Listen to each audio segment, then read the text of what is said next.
Hello, मैं हूँ doctor Ankita सेठी, आपकी दोस्त। आज हम डिस्कस कर रहे हैं homeopathy remedy with cough symptoms. अगर आपको नाइट के टाइम में बहुत ज़्यादा कफ हो रही है, खांसी आ रही है और खांसी में आप पैरोक्सिमस है, खांसी के लगातार आती है, फिर थोड़ी देर बाद फिर आती है, फिर थोड़ी देर बाद फिर आती है, उसमें आप उलझ जाते हैं खांसी की वजह से।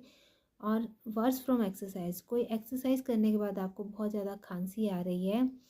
छोटे बच्चों में देखो तो टॉन्सिलाइटिस की प्रॉब्लम होएगी, एक्यूट टॉन्सिलाइटिस। गले में सूजन आ जाएगी, अंदर सॉफ्ट पैलेट में सूजन आ जाएगी, यूवला रीजन में सूजन आ जाएगी, जिसको हम आम भाषा में छोटी कंठी कहते हैं, उसमें सूजन आ जाती है। सुबह अगर पेशेंट उठता है तो उसको खांसी के साथ एक्सपेक्टोरेशन आएगा, मतलब बलगम आएगी, बलगम में खून भी आता है। सुबह आवाज़ उसकी बंद हो जाती है, आवाज़ ख़राब हो जाती है, आवाज़ ढंग से निकल नहीं पाती, गले में बहुत ज़्यादा दर्द होता है, चेस्ट पेन होता है। तब हम आर्निका मोंटाना मेडिसिन देंगे।